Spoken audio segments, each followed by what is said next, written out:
Hello my dear students, very good morning, have a nice day. अब हम लोग आगे बढ़ते हैं। देख लीजिए क्या पढ़ना है। सामने लिखा हुआ है विद्युत धारा।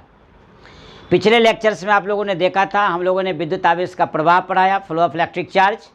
और फ्लो ऑफ इलेक्ट्रिक चार्ज को ही विद्युत धारा कहते हैं, यानी विद्युत आवेश के प्रवाह को ही हम लोग विद्युत धारा कहते हैं। यदि कंटिन्यूसली यदि विद्युत आवेश का किसी चालक तार के द्वारा प्रवाह होता रहे तो उसके विद्युत धारा कहते हैं। लेकिन जब कैलकुलेट करते हैं तो पर यूनिट टाइम में जितना चार्ज फ्लो करेगा उसको हम लोग इलेक्ट्रिक करंट कहते हैं। चर्चा करते हैं हम लोग। देखिए इसके लिए कुछ नहीं है, पहले हम लोग ये देख लें कि विद्युत धारा जो चालक तार के द्वारा फ्लो करता है वो कैसे करता है।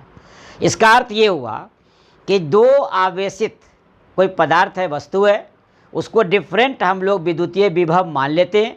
विभव की चर्चा जस्ट अगला लेक्चर में होगा, लेकिन फिर भी जान लीजिए आप, दो विद्युतीय विभव का मतलब एक पॉजिटिव एक नेगेटिव, एक हायर एक लोअर।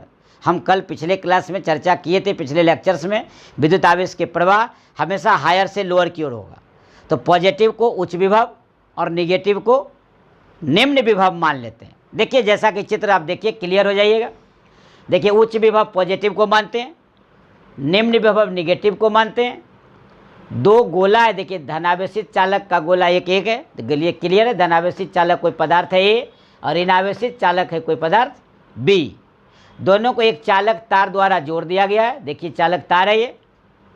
जब ये आप चालक तार से इसको कनेक्ट कर दिए तो उच्च विभव से निम्न विभव की ओर विद्युत धारा का प्रवाह शुरू हो गया। हम बोले थे कन्वेंशनल करंट पिछले लेक्चर में कि जब उच्च विभव से निम्न विभव यानी प्लस से माइनस की ओर यदि इलेक्ट्रिक चार्ज फ्लो करेगा, विद्युत धारा का प्रवाह होगा, तो ऐसे धारा को हम लोग कन्वेंशनल करंट बोलते हैं। पिछले लेक्चर में मैंने बताया था।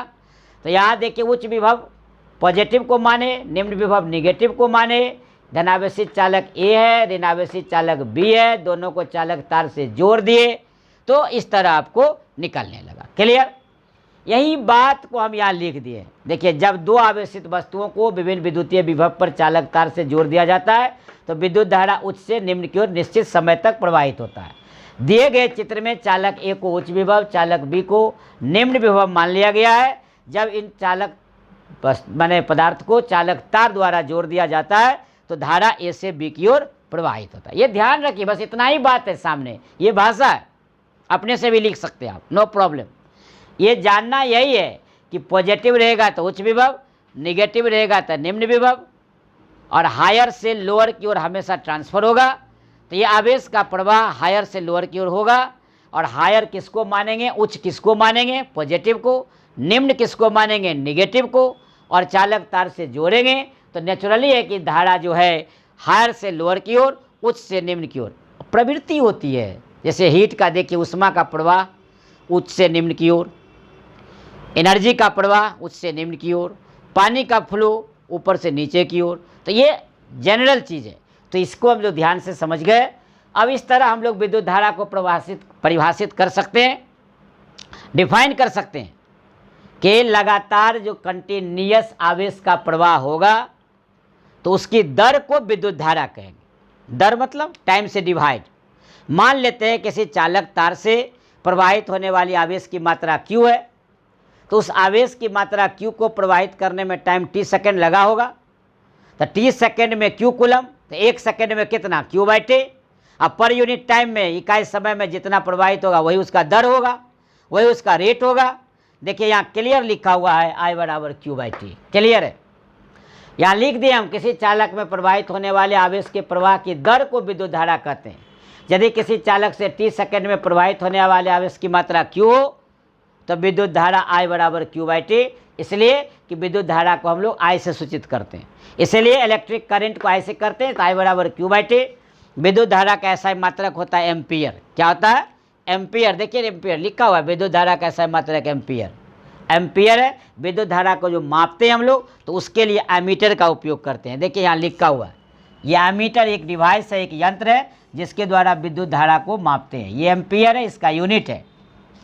विद्युत धारा अदिश राशि है, ये भी ध्यान रखेंगे कि स्केलर क्वांटिटी है। विद्युत धारा अदिश है कि सदिश, तो ऑब्जेक्टिव में कहीं भी आपको टकराए तो लिखिएगा अदिश राशि है। इस तरह आपको समझ में आ गया होगा कि विद्युत धारा स्केलर क्वांटिटी है, विद्युत धारा को मापने वाला यंत्र एमीटर है। विद्युत धारा का यूनिट जो है एम्पियर है। विद्युत धारा को हम लोग I से लिखते हैं, I बराबर Q/T फार्मूला हो गया। हमेशा उच्च विभव से निम्न विभव की ओर फ्लो करेगा, प्लस से माइनस की ओर जाएगा जब हम चालक तार के द्वारा चालकों को जोड़ देते हैं। ये था कंसेप्ट। अब हम लोग 1 एम्पियर का डिफिनीशन पूछेगा तो कैसे लिखेंगे। अब हम लोग क्या करते हैं कि एग्जाम में पूछता है 1 एम्पियर की परिभाषा, 1 एम्पियर की परिभाषा, ध्यान रखेंगे डिफाइन है ये परिभाषा, यानी ये क्लियर हो गया definition of 1 ampere. Definition of 1 ampere ये पूछता है एग्जाम में कि 1 एम्पियर को परिभाषित करें, डिफाइन करें 1 एम्पियर क्या होगा। तो हम लोग क्या करेंगे, 1 एम्पियर को डिफाइन कर देते हैं।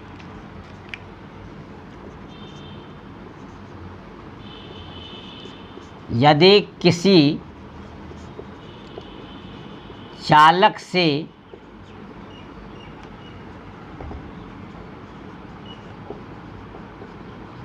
वन कूलम आवेश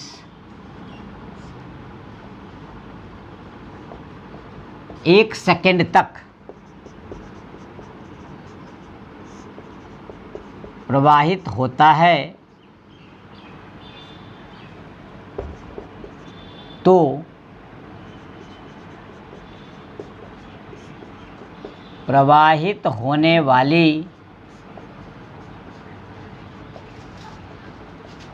विद्युत धारा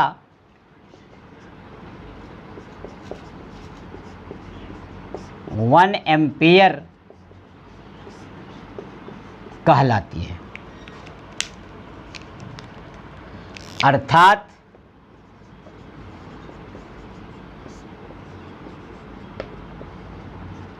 one ampere is equal to 1 coulomb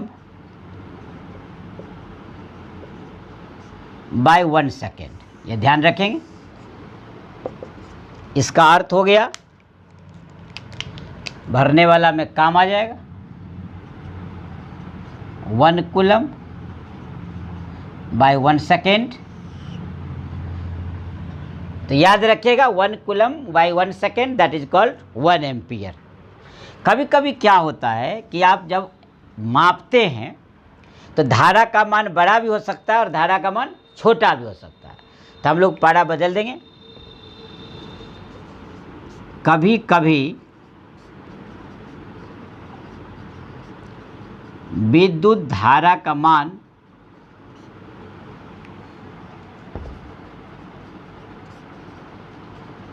बहुत छोटा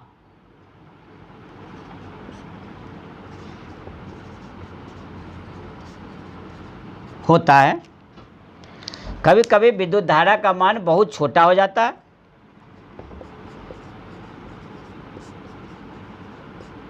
ऐसी स्थिति में इसे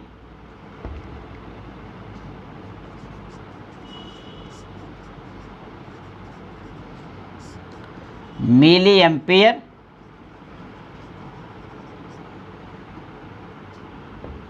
या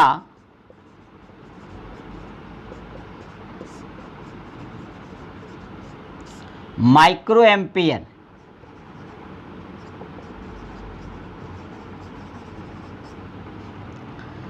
में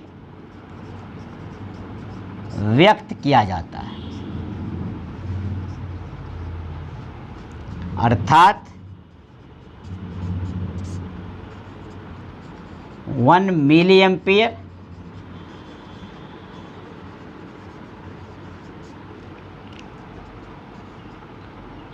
(10⁻³ एम्पियर, और ये है माइक्रो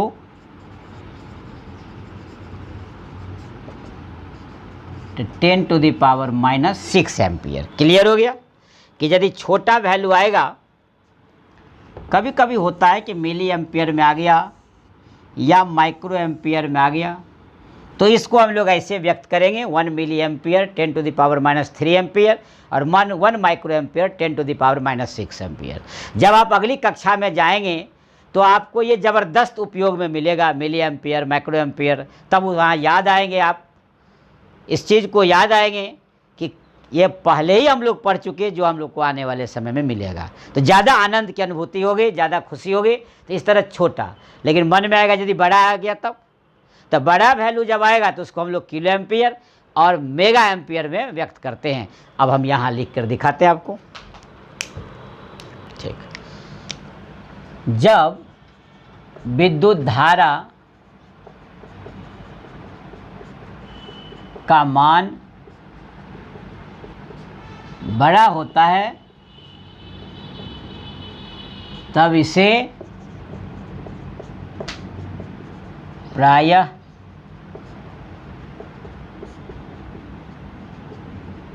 किलो एम्पियर या मेगा एम्पियर में व्यक्त किया जाता है।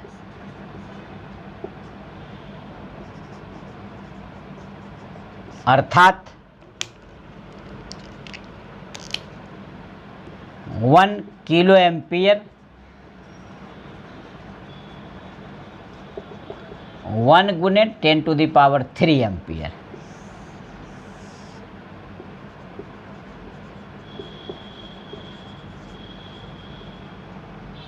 ये हो गया मेगा एम्पियर 1 गुने 10⁻⁶ एम्पियर। तो क्लियर हो गया कि जब छोटा वैल्यू होगा तो ये मिली एम्पियर और माइक्रो एम्पियर, और जब बड़ा वैल्यू होगा तो किलो एम्पियर और मेगा एम्पियर। ये समझ में आ गया होगा। मेन समझना था आपको कि 1 एम्पियर की क्या परिभाषा है। ये आपके एग्जाम में ज़बरदस्त आता है कि डिफाइन 1 एम्पियर लिख दीजिएगा कि यदि किसी चालक से 1 कूलम आवेश 1 सेकंड तक प्रवाहित होता रहे तो प्रवाहित होने वाली विद्युत धारा 1 एम्पियर कहलाएगी। अब ये एम्पियर का मान बड़ा भी हो सकता है और छोटा भी हो सकता है। जब छोटा होगा तो माइक्रो और मिली में व्यक्त करते हैं, और यदि बड़ा होगा तो किलो और मेगा एम्पियर में व्यक्त करते हैं। दोनों का वैल्यू सेपरेटली हमने अलग अलग लिख दिया। इस तरह आपको विद्युत धारा का एक छोटा सा कंसेप्ट मिला। अगले लेक्चर में हम लोग फिर मिलते हैं विभव और विभवांतर के साथ, लेकिन तब तक आपको करना होगा इंतज़ार। आप भी रखें अपना ख्याल। Take yourself. सबा खैर।